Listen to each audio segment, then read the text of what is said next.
చేతులు ఎత్తి అందరికి వందనాలు తెలియజేస్తున్నాను. ప్రతి ఒక్కరికి మీరు కూడా కుడికి ఎడమకి తిరిగి అందరికి వందనాలు ఒకసారి చెప్పుకోండి. ప్రతి ఒక్కరు ప్రైజ్ దేవుడు చెప్పుకోండి. అందరూ హల్లెలూయా బాగున్నారా అని అడగండి. ఒక్క మాట. మంచి ప్రభు మిమ్మల్ని దీవించి ఆశీర్వదించునుగాక. మంచిది. ఈరోజు దేవుని సన్నిధానంలో ఒక మాట మనం తెలుసుకొని ముందుకు వెళ్ళబోతున్నాం. దేవుడు ఎంత గొప్పవాడు, ఆయన నామానికి కీర్తి కలుగునుగాక. హల్లెలూయా. డైరెక్ట్గా మనం సబ్జెక్ట్లోకి వెళ్దాం. ఒక చిన్న ప్రార్థన చేసుకొని, ప్రభువా నీకు వందనాలు, మీకు స్తుతి చెల్లిస్తూ ఉన్నాను. ప్రభువా, అల్పుడిని, జ్ఞానము లేనటి వాడిని, బుద్ధిహీనుడును ప్రభువా, మట్టి పురుగు లాంటి వాడిని, ఎందుకు పనికిరాని వాడిని ప్రభువా, అయినప్పటికీ నన్ను ఇక్కడ నిలబెట్టుకొని మీ మాటలు వ్యక్తపరిచే దాని కొరకు కృప చూపించినందుకు వందనాలు. మోషే నతివాడైన పురుగుని ఆయన నిలబెట్టుకున్నట్లుగా నా నాలుక కూడా తిరగనప్పుడు కూడా నా నాలుకని సడలించి నాతో ఉండి నా హృదయంలో పెట్టబడినటువంటి మాట ప్రతి మాట నీ బిడ్డలకు వెల్లడిపరిచే భాగ్యాన్ని దయచేసినందుకు వందనాలు. ఇక్కడ నేను మాట్లాడితే వ్యర్థం, ఇక్కడ నేను మాట్లాడితే శూన్యం, ఇక్కడ నేను మాట్లాడితే ప్రభువా అది ఫలించదు కనుక మీరే మాట్లాడి నీ బిడ్డలతో వారిని ఆదరించి ఆశీర్వదించమని కోరుకుంటూ శిరస్సు వంచి ప్రార్థించి వేడుకొంచున్నాము పరమ తండ్రి. ఆమేన్. ఆమేన్. హల్లెలూయా. మంచిది. వాక్య లేఖనంలోకి మనం వెళ్తున్నాం. సంఖ్యాకాండము 6వ అధ్యాయము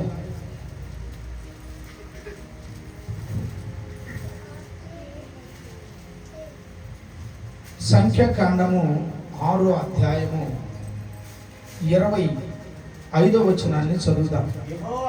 యెహోవా 25 యెహోవా నీకు తన సన్నిధిని ప్రకాశింపచేసి చప్పట్లు కొడదాం గట్టిగా. హల్లెలూయా, హల్లెలూయా, హల్లెలూయా, హల్లెలూయా. మరొకసారి విందాం. మళ్ళొకసారి సహోదరుడు గట్టిగా చదువుతాడు, మనం విందాం మళ్ళొకసారి. మీరు చూడండి, రెఫరెన్స్ తీసుకోండి. సంఖ్యాకాండం 6వ అధ్యాయము 25వ వచనం చదువయ్యా మళ్ళొకసారి. యెహోవా నీకు తన సన్నిధిని ప్రకాశింపచేసి నిన్ను కరుణించునుగాక. హల్లెలూయా. ఆమేన్. హల్లెలూయా. చూడండి, దేవుడు తన సన్నిధిలో ఉన్న వారిని, తన సన్నిధిలో నివసిస్తున్నట్టు వారినట కరుణిస్తాడట. ఏం చేస్తాడట? కరుణిస్తాడట. తన సన్నిధిలో ఎవరైతే మొరపెడుతున్నారో, తన సన్నిధిలో ఎవరైతే విజ్ఞాపన చేస్తున్నారో, తన సన్నిధిలో ఎవరైతే ప్రార్థన చేస్తున్నారో, తన సన్నిధిలో దేని గురించి అయితే అడుగుతున్నారో ఆ విషయాన్ని బట్టి త్రోసివేసి అవతలకు వెళ్ళేవాడు కాదంట నిలబడి కరుణిస్తాడట. ఏమైనా హల్లెలూయా. నిలబడతాడంట అక్కడ. నెక్స్ట్ నిన్ను కరుణిస్తాడు. అయితే మనిషి కరుణించినా కరుణించకపోయినా, భర్త కరుణించకపోయినా ఎప్పుడు ఏంది నీకు ఇది అని అంటున్నప్పుడు, భార్య అంటున్నప్పుడు, పిల్లలు అంటున్నప్పుడు, కానీ దేవుడు మాత్రం కరుణిస్తానని చెప్తున్నాడు ఇక్కడ. ఏమైనా హల్లెలూయా. నిజంగా ఆయన కరుణ చూపకపోతే ప్రజెంట్ ఇక్కడ ఈ ప్లేస్లో నేనైతే లేను. ఇది నిక్కచ్చిగా నా మనస్ఫూర్తిగా నేను ఈ మాట నేను చెప్పగలను. ఎస్, ఆయన నన్ను కరుణించకపోతే నేను ఈరోజు ఈ ప్లేస్లో లేను. ఆయన కరుణించటం వల్లనే నేను ఇక్కడ నిలబడి ఉన్నాను. అనే మాట చెప్పుట్లో ఏమాత్రం సందేహం లేదు. హల్లెలూయా. కాబట్టి ఇశ్రాయేలు ప్రజలకి దేవుడు తోడు ఉన్నాడా లేడా అని అనాలోచన మధ్యలో, గలిబిల మధ్యలో వాళ్ళు బాధపడుతూ ఉంటున్నప్పుడు ఆ సందర్భాల్లో దేవుడు ఇచ్చినటువంటి వాగ్దానపూర్వకమైన మాట ఇది. నా సన్నిధిని మీకు చూపించి నేను మిమ్మల్ని కరుణిస్తాను అని చెప్తున్నాడు. అందుకే మోషే అంటున్నాడు, నీ సన్నిధి నాతో పాటు రాకపోతే నేను ఇక్కడి నుంచి, ఏమంటున్నాడు, ఇక్కడి నుంచి చెప్పండి, ఇక్కడి నుంచి నేను వెళ్ళను. ఆ మాట మనం అనగలుగుతున్నావా? ప్రభువా, నీవు నాతో మాట్లాడకపోతే నేను ఈ ప్రార్థన నేను ముగించను. అయ్యా, నువ్వు నాకు సహాయం చేయకపోతే నేను ఈ ప్రార్థన ముగించను అనే పట్టు విడవనంటి వారంగా మనం అనగలుగుతున్నామా? అది ఎటువంటిదైనా సరే, ఎలాంటి క్లిష్ట పరిస్థితి అయినా సరే, ఎలాంటి నష్టం కలిగించేదైనా సరే, కానీ దేవుడు ఇక్కడ అంటున్నాడు, నా సన్నిధిని మీకు ఏమంటున్నాడు, ప్రకాశింపచేస్తాను. మనుషుడు కరుణించినా కరుణించకపోయినా దేవుడు మాత్రము ఖచ్చితంగా నిన్ను కరుణించబోతున్నాడు. హల్లెలూయా. చెప్పండి పక్కన వాళ్ళకి, దేవుడు నిన్ను కరుణించడానికి సిద్ధంగా ఉన్నాడు. హల్లెలూయా. దేవుడు నిన్ను కరుణించడానికి సిద్ధంగా ఉన్నాడు. చూడండి, ఇశ్రాయేలు ప్రజలందరూ కూడా ప్రార్థన చేస్తూ ఉంటే మోసే వారి వారి యొక్క గోత్రాలను అందరిని పిలిపించి 12 గోత్రాలలో ఉన్నట్టు వారిని పిలిపించి వారిలో ఉన్నట్టు యాజకులను పిలిపించి యాజకుల చేతిలో ఉన్న కర్రలన్నీ దేవుని సన్నిధి అనబడినట్టు మందస్సము దగ్గర కర్రలు పెట్టమని చెప్పాడు. వారి వారి యొక్క గోత్రాలను బట్టి, వారి వారి యొక్క పిలుపుని బట్టి మీకున్నట్టు ఆ చేతిలో ఉన్నట్టు ఆ యొక్క కర్ర తీసుకొచ్చి దేవుని సన్నిధి అనబడినట్టు సముఖంలో మీరు పెట్టండి అని చెప్పినప్పుడు అహరోను దేవుని యొక్క మనస్సును తెలుసుకొని, దేవుని మనస్సుకు ఏ విధంగా నచ్చిందో, ఎలాగ ఉంటే ఆయన దీన్ని దీవిస్తాడు అనే మనస్సును తెలుసుకొని ఆ రకంగా ఆయన ప్రార్థించాడు. కాబట్టి తెల్లవారేసరికి అహరోను కర్ర సిగురించింది. కొడదాం గట్టిగా చెప్పండి. హల్లెలూయా. హల్లెలూయా. దేవుడు కరుణించేవాడండి. దేవుడు కరుణించేవాడు, దేవుడు కృప చూపించేవాడు. ఆయన కృపలో ఏమాత్రం తేడా లేనే లేదు. అందుకే పేదరికంతోనూ బలహీనతతోనూ, ఎవరు లేని అనాథగాను, ఒంటరిగాను దుఃఖపడుతూ ఏడుస్తూ కన్నీళ్లు విడుస్తూ, నాకు ఇంకా దిక్కు లేదయ్యా, నాకు సహాయం చేసే వాళ్ళు ఎవరు అగపడట్లేదయ్యా, నాకు సహాయం చేస్తున్న 4 దిక్కులు మూసుకొని వెళ్ళిపోయాయ్యా, నాకు సహాయం చేసే వాళ్ళు ఎవరు లేరయ్యా అని ఏడుస్తున్నట్టు వారి దగ్గరికి వచ్చి ఆయన కరుణ చూపించగలడు. అంటున్నాం చెప్పట్లేదు. హల్లెలూయా. హల్లెలూయా. అందుకే మనుషులు ఎవరు దిక్కు లేకపోతే దిక్కెవరు? ఇంకా దేవుడే దిక్కు మనకి. ఎవరి దిక్కు మనకి? ఎవరైనా చేయగలరు? ఇక ఎవరు చేయలేరు. అందుకే దేవుడు కరుణించాడు కాబట్టి అహరోను కర్ర చిగురించబడినట్లుగా మనం చూస్తున్నాం. అంతేకాదు, అన్నలు తోడబుట్టిన వాళ్ళు అయినప్పటికీ, తల్లులు వేరైనా తండ్రి ఒక్కడే అయినప్పటికీ ఆయన వారి తండ్రి చూపిస్తున్న ప్రేమను బట్టి మిగతా ఉన్న అన్నదమ్ములకి అసూయ కలిగి, వీడు మన తమ్ముడే, మనవాడే, మన నాన్నకు పుట్టినట్టు వాడే, మన సహోదరుడే అని ఆలోచించకుండా నిర్దాక్షిణ్యంగా తీసుకుని వెళ్ళి వాళ్ళకి నచ్చినట్లుగా కొట్టి వేధించి ఒక బావిలో అతను తోసేశారు. దేవుని బిడ్డ, ఆ బావిలో అన్నలారా నన్ను కరుణించండి, అన్నలారా నన్ను కరుణించండి అని ఆ బావిలో ఉండి తను ఏడుస్తూ దుఃఖపడుతూ అన్నలను కేకలేస్తూ ఉంటే ఎవడు కూడా కరుణించలేదు. దేవుని బిడ్డలారా, ఎవరు కరుణించలేదు. ఎవరు కూడా అతను తీద్దామని కానీ, అతన్ని మనలో కలుపుకుందామని కానీ ఆలోచన ఎవరికి రాలేదు. కానీ ఆకాశమందున్న దేవుడుని అడిగాడు, ఓ దేవుడా అని ఎప్పుడైతే ఆయన పిలవటం మొదలుపెట్టాడో ఐగుప్తుకి ఆయన ప్రెసిడెంట్గా మారిపోయాడు. చప్పట్లు కొడతాం గట్టిగా. హల్లెలూయా, హల్లెలూయా. కారణం ఏమిటి అంటే ఆయన మనిషి మీద ఆధారపడలేదు. ఆయన ఆధారపడింది దేవుడే. దేవుడే నన్ను పిలిచిన వాడు, దేవుడే నన్ను రక్షించేవాడు, దేవుడే నన్ను కాపాడగలిగినట్టు వాడు, ఆయన తప్ప నన్ను ఎవరు ముట్టరు అనే ఆలోచన ఆయన హృదయంలో నుంచి పెళ్ళగించుకొని ఎప్పుడైతే ఆ నిప్పుకొని లాంటి మాటలు బయటికి రాగలిగాయో ఆకాశం నుంచి దేవుడు వినే ఆ ప్రాంతానికి బాటసారులు పంపించి ఐగుప్తు దేశానికి అతను అమ్మేటట్టుగా చేయగలిగింది ఆ దేవుని యొక్క శక్తే. చప్పట్లు కొడతాం గట్టిగా. దేవుడు కరుణించాడు. తిరిగి మళ్ళీ ఇంటికి వెళితే ఆ అన్నతమ్ముడు మళ్ళా వచ్చాడు అని అతనికి అపాయం ఉన్నదని ఐగుప్తు దేశానికి అమ్మిపించి అక్కడ కూడా పడరాని పాటులు, నిందలు, అవమానాలు పడినప్పటికీ కూడా అక్కడ ఆయన్ని అద్భుతమైన వ్యక్తిగా మార్చాడు దేవుడు పెట్టారు. కారణం ఎవరు కరుణించుంటారు? ఈయన్ని ఎవరు కరుణించుంటారు? ఈయన ఎవరు కరుణిస్తే అంత ఉన్నతమైన స్థితిలోకి వెళ్ళగలిగాడు? ఈయన ఎవరు కరుణిస్తే ఆయన ఉన్నతమైన ఆ స్థితిని తెలుసుకోగలిగాడంటే కేవలము దేవుడు కరుణిస్తేనే. దేవుని బిడ్డలారా, ఈరోజు నీ వాళ్ళు ఎవరు కరుణించకపోయినా ఈ ప్రాంతానికి వచ్చి బ్రతకటానికి వచ్చావు. ఎవరు నీకు మొక్కు చూపించకపోయినా, ఎవరు నిన్ను సేరదీసకపోయినా, నువ్వు ఆరాధిస్తున్న దేవుడిని ఎప్పుడైతే నువ్వు పిలవటానికి సన్నిహితముగా ప్రభు సన్నిధానంలో ఒప్పుకుంటావో ఆయన నిన్ను ఆకాశం నుంచి చూసి నిన్ను కరుణించడానికి ఈ ఉదయకాల సమయంలో సిద్ధపడి ఉన్నాడు. చప్పట్లు కూడా ఆయన సిద్ధపడి ఉన్నాడు.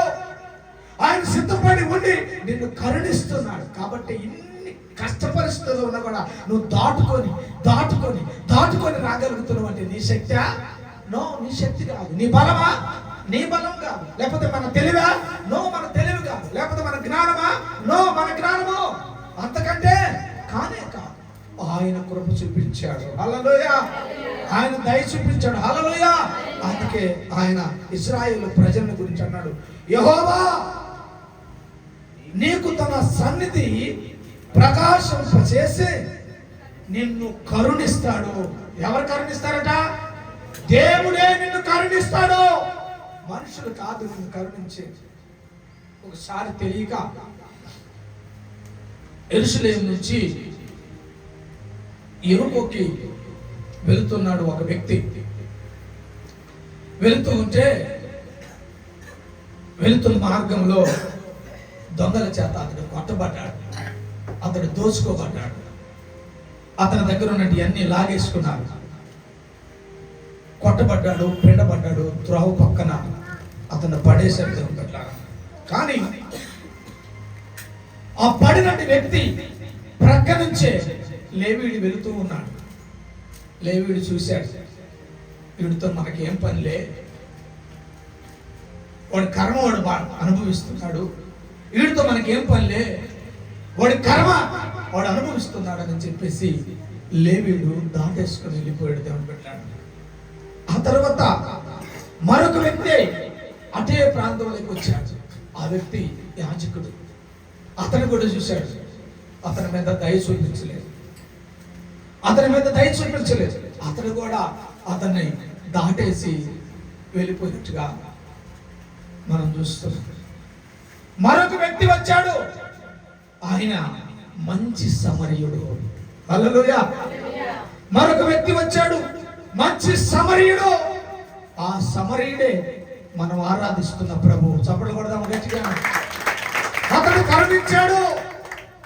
లేవీయుడు వెళ్ళాడు, యాజకుడు వెళ్ళాడు చూస్తూ, అతడు మన వాడు కాదులే, వాడి వల్ల మనకి ఏ ఉపయోగం లేదులే అని అనుకున్నాడు. కానీ మంచి సమరయుడు విడిచిపెట్టలేదు. దేవుని బిడ్డలారా, నిన్ను నా తండ్రి విడిచిపెట్టలేదు కనుక ఈరోజు ఈ మందిరంలో నువ్వు కూర్చోగలిగావు. నిన్ను నా తండ్రి విడిచిపెట్టలేదు కనుకనే నా తండ్రి సన్నిధిలో నువ్వు నిలబడగలిగావు, కూర్చోగలిగావు, ప్రార్థన చేయగలుగుతున్నావు. మంచి సమరయుడైనట్టు యేసుక్రీస్తు ప్రభువారు అతని గాయాలు కట్టాడు. దేవుని బిడ్డలారా, ఈరోజు ఏ గాయంతో ఉన్నావో, ఎలాంటి గాయంతో ఉన్నావో, ఎలాంటి మానసిక ఒత్తిడితో ఉన్నావో, చెప్పుకోలేని గాయంతో ఉన్నావో, ఎవరికి చెప్పుకోలేని గాయంతో కట్టబడి ఉన్నవో, పెండబడి ఉన్నవో, గుండెల్లో బరువు పెట్టుకుని ఉన్నవో, గుండెల్లో వేదన కలిగి ఉన్నవో, కడుపులో బాధ కలిగి ఉన్నవో, ఎవరొచ్చి నాకు సహాయం చేస్తారని వేదన కలిగి ఉన్నవో నాకు తెలియకపోవచ్చు. కానీ గాయం కట్టేవాడు ఒక ఆయన వచ్చాడు. గాయం చూసినట్టు వాడు ఒక ఆయన ఉన్నాడు. ఆయనే మంచి సమరయుడు. ఆ సమరయుడు కరుణించి ఆయన గాయములను కట్టేసి ఆ గాయములను తుడిచి పోత కూలివాని దగ్గరికి వెళ్ళి అతన్ని అప్పచెప్పాడు. దేవుని బిడ్డలారా, పోత కూలివాని దగ్గరికి వెళ్ళి వాని గాయాలు మానపమని, వాడికి భోజనము పెట్టమని కొంత డబ్బిచ్చి వెల చెల్లించి వెళ్ళాడు. ఈరోజు నీ కోసం నా కోసం రక్తాన్ని చిందించి వెల చెల్లించాడు ఆయన. ఆయన కరుణ కలిగిన వాడు, ఆయన కటాక్షము కలిగిన వాడు, ఆయన కృప చూపించగలిగిన వాడు. లేవీడు వచ్చి చూసిపోయాడు, నాకు కాదులు అనుకొని. యాజకుడు వచ్చి చూసిపోయాడు, వాడు నాకు మనిషి కాదులు అనుకున్నాడు.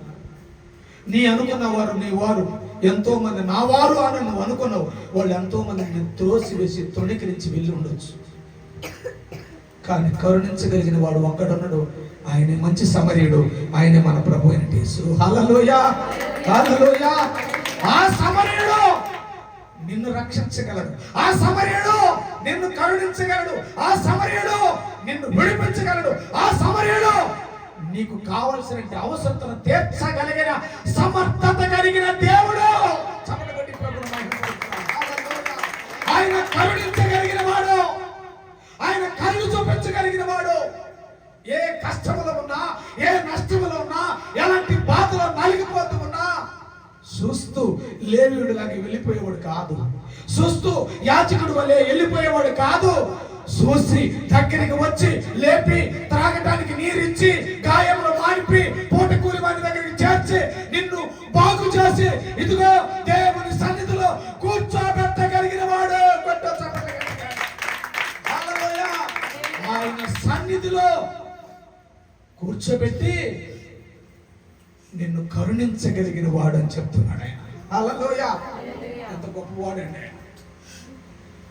కరుణించగలిగిన వాడు, కటాక్షించగలిగిన దేవుడు ఆయన. నీకొస్తున్న రోగాన్ని తొలగించగలిగిన వాడు, నీకొస్తున్న బాధని తొలగించగలిగినట్టు దేవుడు అనే ఆ విషయాన్ని నువ్వు గుర్తించవలసిందిగా దేవుడు తెలియపరుస్తున్నాడు. నేను కరుణ కలిగిన వాడిని, కఠినాత్ముడిని కాను, నేను లేవీయుడిని కాను, నేను యాజకుడు లాంటి వాడిని కాను, మంచి సమరయుడిని. మంచి సమరయుడు, నీ బాగుని గురించి తెలుసుకున్న వాడిని, నిన్ను బాగు చేయాలని ఆశ కలిగిన వాడిని, నిన్ను మంచి స్థలంలో నిలబెట్టగలిగిన దానికి ఇష్టపడినట్టు వాడిని నేను అని చెప్తున్నాడు. హల్లెలూయా. మంచి సమరయుడు అంటాడు.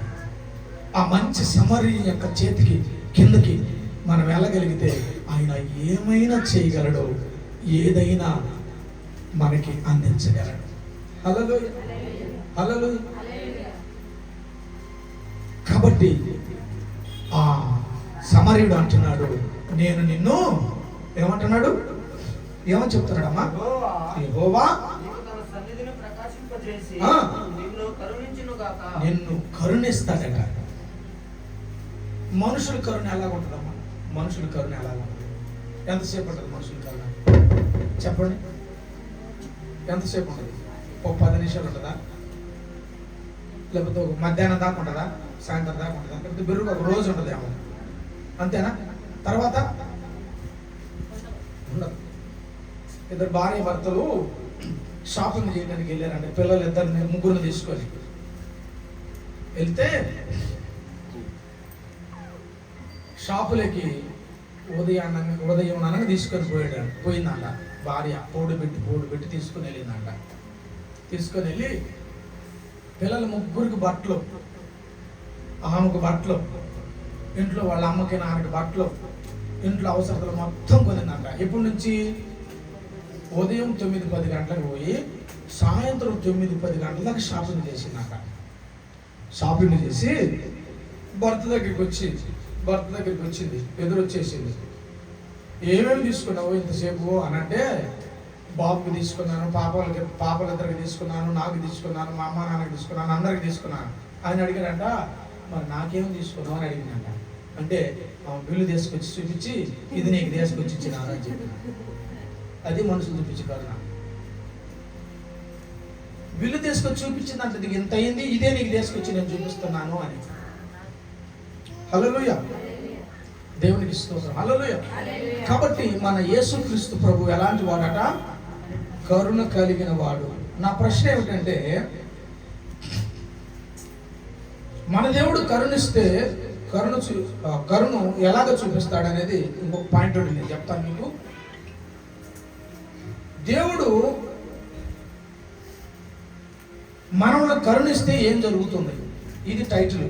దేవుడు మనల్ని కరుణిస్తే ఏం జరుగుతుంది, ఒక మాట చెప్పి నేను ముగిస్తాను. దేవుడు మనల్ని కరుణిస్తే ఏం జరుగుతుంది చదువుదామా? యోబు పుస్తకంలో నుంచి 33వ అధ్యాయం. యోబు పుస్తకం, ఆయన కరుణిస్తే అట్లా ఉంటుందో చూద్దాం. యోబు పుస్తకము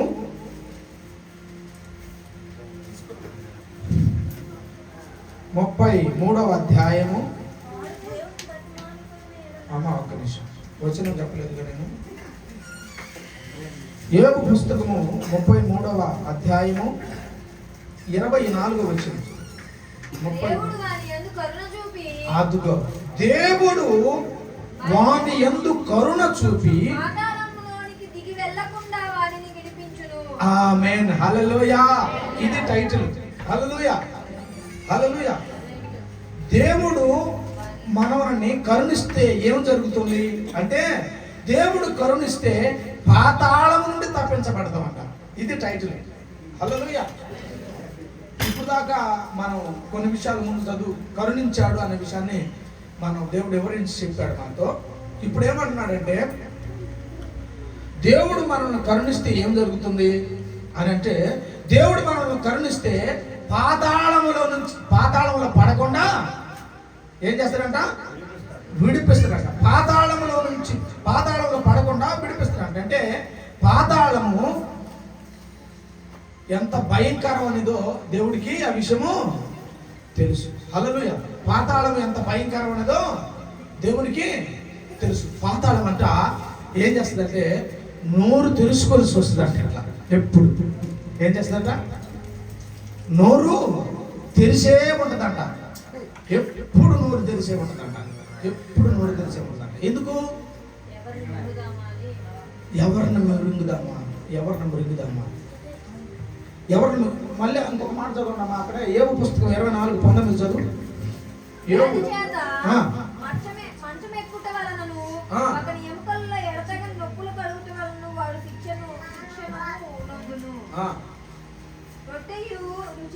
అమ్మా కాదు, 24వ అధ్యాయం 19 వచ్చిన 24:19. యోబు పుస్తకం 24:19.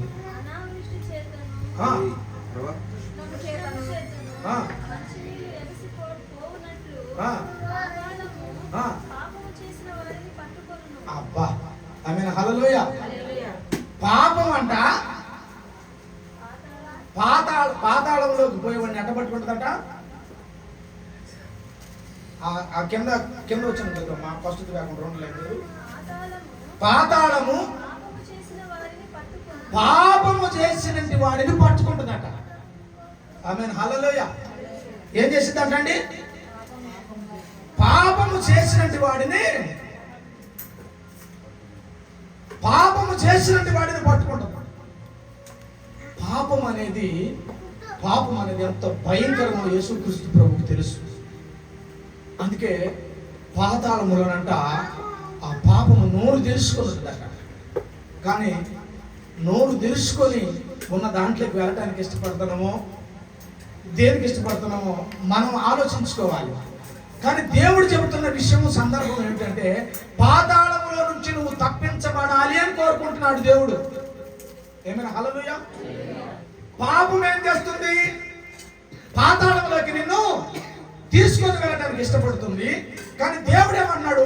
పాతాళం నుంచి నువ్వు తప్పించబడాలని దేవుడు కోరుకుంటున్నాడు. అందుకే ఈ విషయాన్ని మనకి తెలియపరుస్తున్నాడు. అందుకే ఈరోజు హృదయంలో పాపము చేస్తున్నట్టు వాడు, మనసులో పాపము చేస్తున్నట్టు వాడు, బయటికి కనపడకుండా పాపం చేస్తున్నట్టు వారు ఎంతో మంది ఈ లోకంలో లేకపోలేదు. షుగర్ ఎక్కువైనటువంటి వానికి దెబ్బ తగిలితే ఏమవుతుంది? కానీ వాడు ఏమనుకుంటాడు? షుగర్ ఉన్నట్టు వాడు పైన చూసి ఏమనుకుంటాడు? ఎక్కడేలే అనుకుంటాడు. అవునా కాదు? పోయిసారి నాకు కారు టైర్ ఎక్కింది, నాకు షుగర్ ఉంది, నేను పైనే ఉందనుకున్న దాన్ని పైనే ప్లాస్టింగ్ చేయించిన అంతా.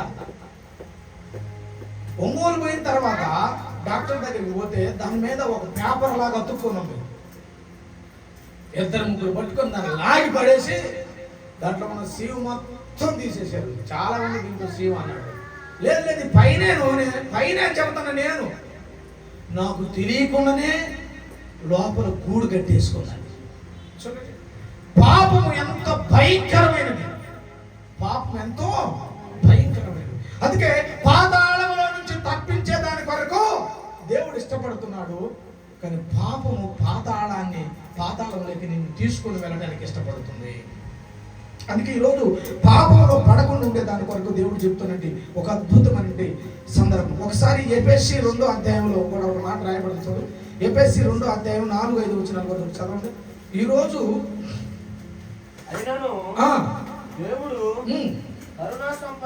చూడండి, అయినను దేవుడు కరుణా సంపన్నుడై ఉండి మనము చూడండి, మన అపరాధముల చేత మనము చచ్చిన వారిమై ఉండినప్పుడు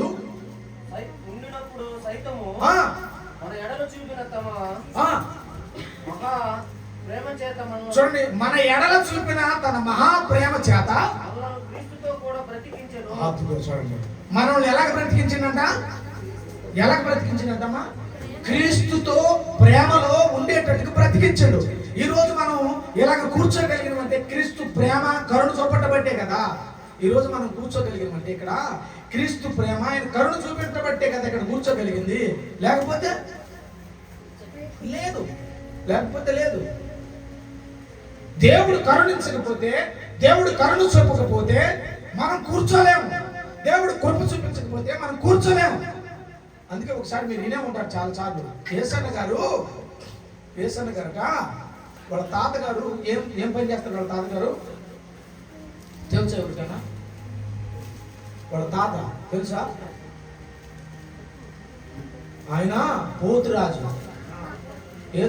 ఏసన్న గారి తాతగారి పేరు పోతురాజు అంటే ఆయన ఏం చేస్తాడు? గుడి దగ్గర తీసుకువెళ్ళినప్పుడు బతికున్నట్టు మేకని తన పళ్ళతో కొరికి తన రక్తాన్ని జురుకునేవాడు, తన రక్తాన్ని తాగేవాడు.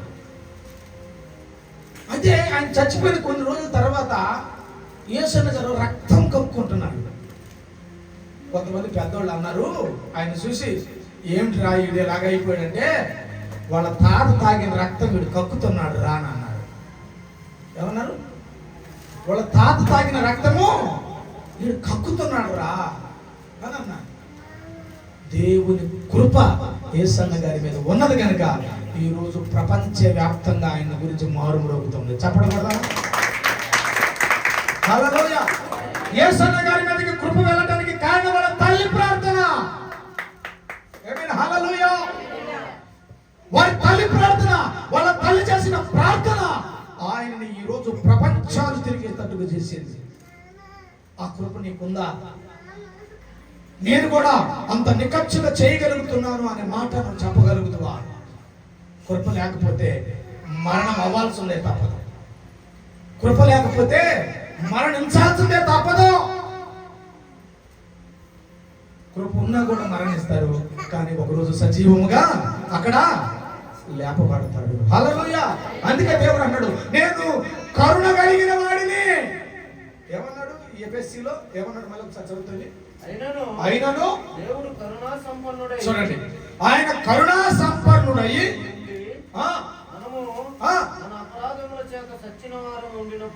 చూడండి చాలయ్యా. చూడండి, ఆయన కరుణా సంపన్నుడు అయి ఉన్నప్పుడు మనం ఏం చేస్తున్నాము? అపరాధముల చేత చచ్చిన వారిగా ఉన్నాము మనం. కానీ ఆయన కరుణా చూపించి ఏం చేశాడు? మనల్ని తన ప్రేమతో మనల్ని కాపాడాడు. హల్లెలూయా. కాబట్టి ఈరోజు మనకి పాతాళము యేసు నామములో దూరమై పోవు. పోవును గాక. హల్లెలూయా. ఏమైపోయింది? దూరం అయిపోయింది. అదే కృప లేకపోతే, అదే కరుణ లేకపోతే మనము లేవు. దేవుడు ఎప్పుడైతే కరుణిస్తాడో ఆ కరుణ కటాక్షము మనల్ని పాతాళంలో పడ్డ లేపగలుగుతుంది. హల్లెలూయా. అది విశ్వాసంతో కూడినట్టు ప్రార్థన. ఒకసారి తల్లి బిడ్డ ఇద్దరు కలిసి, బిడ్డ ఏంటండి 5 సంవత్సరాలు, బిడ్డ ఆడబిడ్డ తల్లి ఇద్దరు కలిసి ట్రైన్లో వెళ్తూ ఉన్నారు, కూర్చొని ఉన్నారు. ట్రైన్లో కూర్చున్న తర్వాత ఒక ఫోన్ వచ్చింది ఆమెకి. ఆ తర్వాత కొంత దూరం జరిగిపోయిన తర్వాత తన బిడ్డ తన తల్లిని అడిగిందట వాష్రూమ్కి వెళ్ళాలి అని. వాష్రూమ్లోకి ఆమె వెళ్ళింది. ఆ తర్వాత ఒక అరగంట తర్వాత మళ్ళీ అదే వాష్రూమ్లోకి వెళ్ళి ఇంకొక వ్యక్తి పోయి చూస్తే ఆ వాష్రూమ్లోకి వెళ్ళినట్టు పాప ఆ వాష్రూమ్లోనే చనిపోయి ఆ సీట్ మీద చనిపోయి పడుంది. ఏమో అదరబదర లేచిపోయి వామ్మో వయ్యా అని ఏడ్చి ఆ ట్రైన్ ఆగిన తర్వాత దిగి తీసుకొని వెళ్ళి అక్కడెక్కడ పాతి పెట్టి వెళ్ళిపోయింది.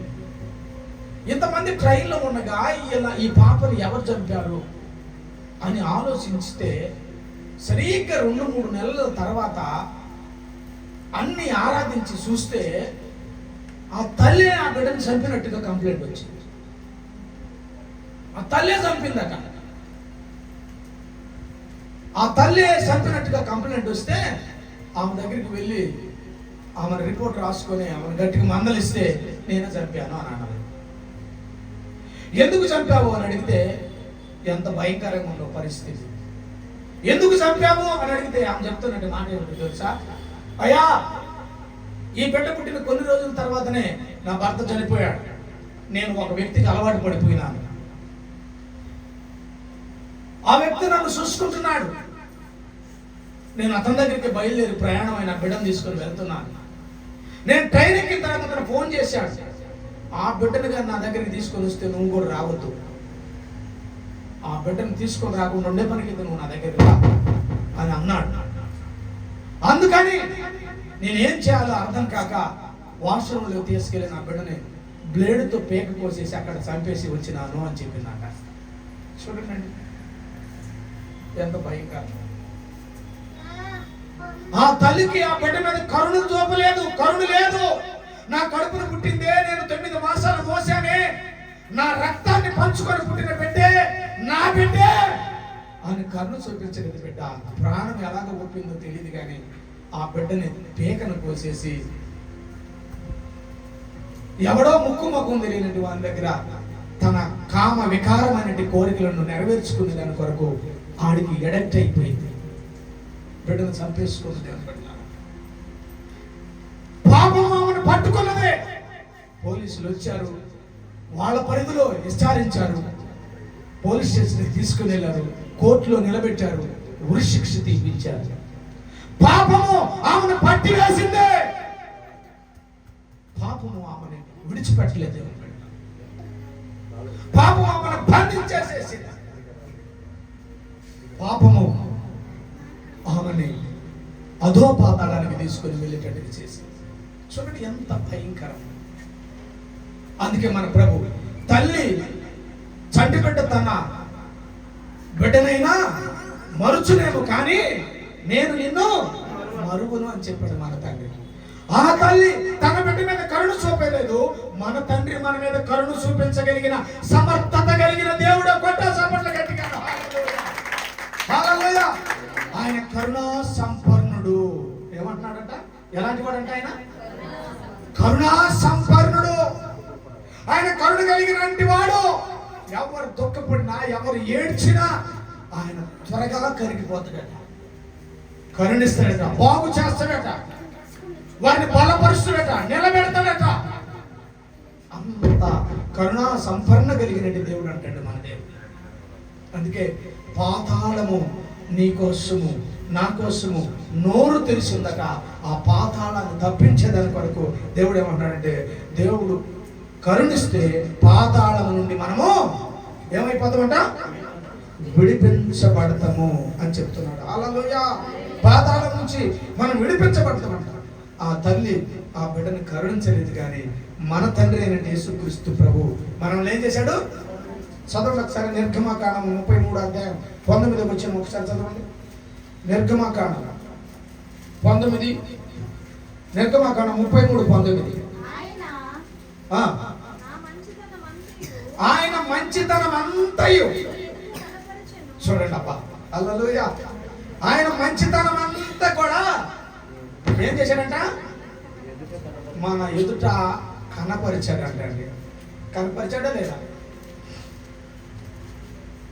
గురువారం రోజున యేసుక్రీస్తు ప్రభు వాళ్ళకి అప్పచెప్పబడతాడని యేసు ప్రభు వారికి తెలుసు. శుక్రవారం రోజున ఆయన ఆ కొండ మీద ఏమైపోయాడు? వేలాడబడ్డాడు. చూడండి, యేసుక్రీస్తు ప్రభు వారిని గెస్సమనే తోట దగ్గర వచ్చి పట్టుకోవడానికి వచ్చినట్టు వాళ్ళు, మీలో యేసు ప్రభు బోధకుడు ఎవరు అనగానే, నేనే అనగానే సైన్యం అంతా ఏమైపోయారు? కింద పడిపోయారు. ఆయన నేనే అనగానే కింద పడిపోయారు. మరి నేనే అని చెప్పగానే ఆయన కింద పడ్డప్పుడు యేసుక్రీస్తు ప్రభు వారిని వాళ్ళు ఎలాగ పట్టుకోగలరండి? పట్టుకోగలుగుతారా? ఎవరికైనా శాయిస్ ఉందా? కానీ యేసు ప్రభు వారు మంచితనం వలనే వాళ్ళకి అప్పచెప్పబడ్డాడు. ఆయన ఎందుకు తెలుసా? నిన్ను నన్ను మనల్ని మంచి వాళ్ళగా చేయటానికి. హల్లెలూయా. నిన్ను నన్ను మనం అందరినీ ఏం చేయాలి? ఎటువంటి వాళ్ళని చేయాలని? ఇంకా బూతు మాట్లాడుతుంటే, ఇంకా తిడతండి, ఇంకా అబద్ధాలు ఆడుతుంటే, ఇంకా కుళ్ళుకుంటుంటే, ఇంకా వ్యసనం పడుతుంటే, ఇంకా నేపాలు చెబుతుంటే, ఇంకా నిందలు మారుతుంటే, ఇంకా అబండాలు వేస్తుంటే, ఆయన మంచితనము ఏం చేసింది? ఏమని రాయబడింది? 19 వచ్చిన మళ్ళీ చదువు. ఆయనలో ఉన్న మంచితనం అంతయు మన ఎదుట కనబరిచాడగా. ఏమండి? నోటి మాట ఏమన్నా పల్లెత్తి ఏమన్నా మాట్లాడా? సిలువుకి ఎక్కేటప్పుడు మోగవాడిగానే ఉన్నాడు ఆయన. కరుణా సంపన్నుడు ఆయన. హల్లెలూయా. ఇంకొక మాట చదవండి. అక్కడ 34వ కీర్తన 6వ వచనం కూడా చదవండి. 34వ కీర్తన 6వ వచనం. 34:6. దీనులు మొర్రపెట్టగా దేవుడు ఆలకిస్తాడట. అబ్బా, పడదామా చప్పట్లో? దీనులు అంటే ఆయన కరుణించినట్ట చెప్పాలి నోటితో. ఏమన్నాడు? మళ్ళీ చదువుతారు అన్నమాట. మనము మొర్రపెట్టగా, దీనులు అయినటువంటి వారు మనం మొర్రపెట్టగా దేవుడు ఆలకించను. మనకున్నటువంటి శ్రమలన్నిటిలో నుండి ఏం చేశాడట? రక్షిస్తాడు. ఏం చేస్తాడట? రక్షిస్తాడు. హల్లెలూయా. రక్షిస్తాడు. మీకు తెలుసు కదా, భర్త కరుణించలేదు, బంధువులు కరుణించలేదు, అంత తిత్తి నేల తిత్తిచ్చి మీరు బ్రతకమని కడుపున పుట్టిన బిడ్డని, భార్యని, ఇద్దరిని తరివేశాడు. ఒంటరిగా వెళ్ళిపోతుంది, నడుచుకుంటూ వెళ్తుంది. ఎవ్వరు లేరు దిక్కు, ఎవ్వరు సహాయం చేస్తారో అర్థం కాలేదు. తన భర్త ఇచ్చిన గుక్కెడు నీళ్ళు కూడా ఒక దిక్కకు వెళ్ళక అయిపోయింది. నడిచి కాళ్ళు సచ్చుపడ్డాయి. ఏం చేయాలో అర్థం కాక ఒక దిక్క పడిపోయారు పొదలో. అటు తిరిగింది, ఇటు తిరిగింది. ఎవ్వరు సహాయం అందలేదు. ఆకాశం వైపు చూసింది, వెర్రి కేకేసింది. ఆకాశం నుంచి దేవుడు కరుణించాడు. హల్లెలూయా. కరుణించటమే కాక ఆయన వాగ్దానం ఏం చేశాడో తెలుసా? ఇదిగో, నీకు పుట్టినట్టు ఇస్మాయిల్ అనబడినట్టు నీ కుమారుడుల నుంచి 12 మంది రాజులను నేను తీస్తున్నాను. కొట్ట చప్పట్ల. హల్లెలూయా. వాడు 12 మంది రాజులను తండ్రిగా నిలబడబోతున్నాడు. నీ కొడుకు గాని నువ్వు గాని ఈ అడవిలో మరణించరు. కారణం ఏంటో తెలుసా? నన్ను కేకేసావు కనుక నేను నిన్ను కరుణించాను. కొట్ట చప్పట్ల గట్టిగా. హల్లెలూయా. నువ్వు నన్ను కేకేసావు కనుక నేను నిన్ను కరుణించాను. నువ్వు నన్ను కేకేసావు కనుక నేను నిన్ను కరుణించాను. ఈరోజు నీ రక్త సంబంధాలు ఎవరైనా సరే నిన్ను కరుణించకపోయినా ప్రార్థన గదిలోకి వెళ్ళి తలుపు వేసుకొని మొరపెట్టి ప్రభువు కానీ నీ గోడును చెప్పుకోగలిగితే నీ హృదయంలో ఏ లోపం లేకుండా ఆయన ఖచ్చితంగా నీ గదిలోకి దిగివచ్చి నిన్ను కరుణించును గాక. కొట్టు సపడండి. హల్లెలూయా, హల్లెలూయా, హల్లెలూయా. నెహెమియా యొక్క గ్రామము ప్రాకారాలన్నీ కూడా కూలిపోతాయి అని, కాల్చబడతాయి అని చెప్పేసి నెహెమియాకి ఎప్పుడైతే తెలిసిందో, నెహెమియా దేవుని సన్నిధిలో విచారణ కలిగినటువంటి వాడిగా కన్నీరు మున్నీరు కలిసి ఏడుస్తూ నడుస్తూ ఉన్నప్పుడు నెహెమియాని దేవుడు ఏం చేశాడు? చదవండి ఒక మాట. నెహెమియా పుస్తకము 2వ అధ్యాయం 8వ వచనము.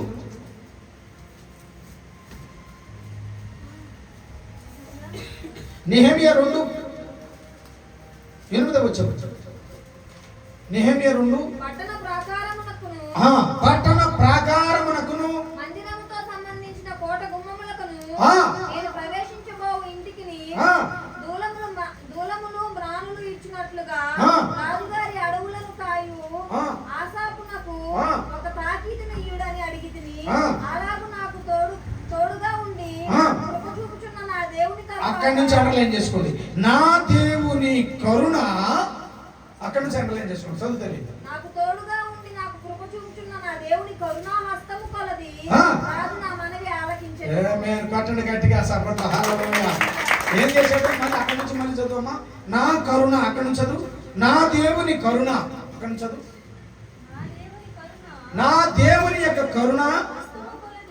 చూడండి, బాగా అండర్లైన్ చేసుకోవాలి మీరు. నా దేవుని కరుణ హస్తము కొలది రాజు నా మనవి ఆలకించెను. తర్వాత నేను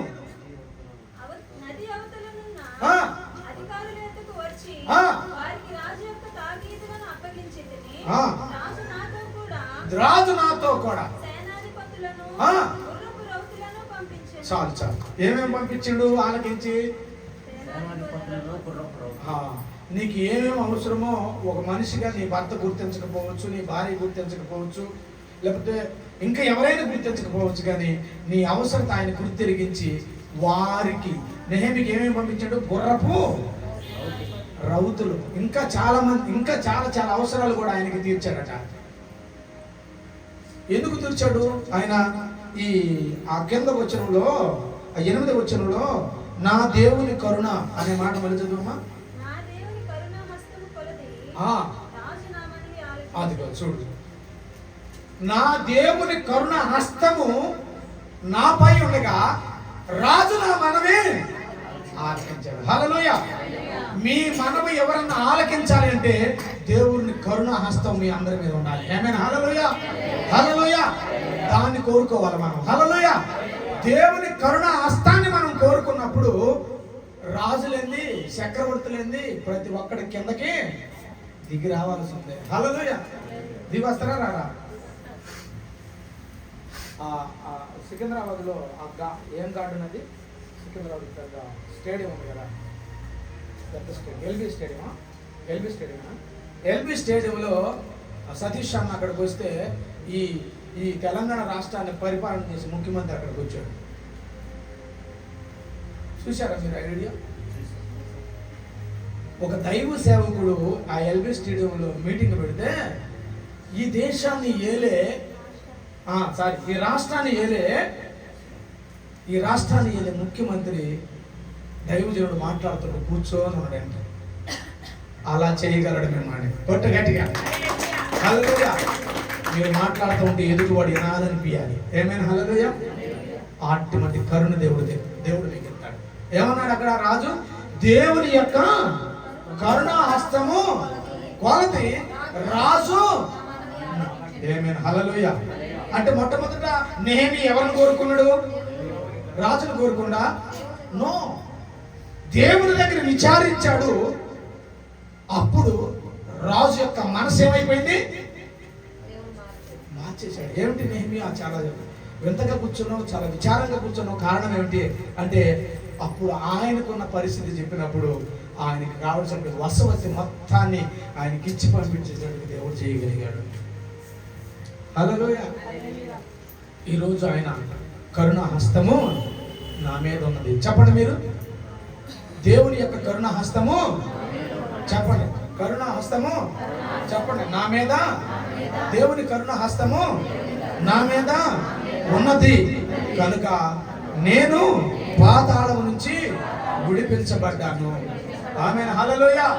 పక్కన షేక్ హ్యాండ్ ఇచ్చి చెప్పు, దేవుని కరుణా హస్తము నీ మీద ఉన్నది. దేవుని కరుణా హస్తము నీ మీద ఉన్నది.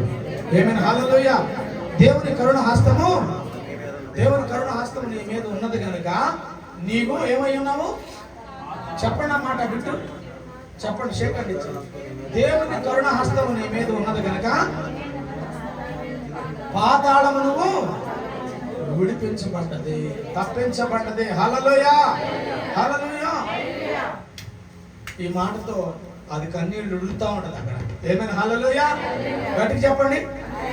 హల్లెలూయా. గట్టికి చెప్పండి. హల్లెలూయా. గట్టికి చెప్పండి. దేవుని కరుణ హస్తము చెప్పండి నీ మీద ఉన్నది కనుక పాతాళము తప్పించబడ్డాము. గట్టిగా చెప్పండి అన్నమాట. నేను చెప్పను. దేవుని కరుణ ఆమేన్. హల్లెలూయా. మన దేవుడు ఎలాంటి వాడట?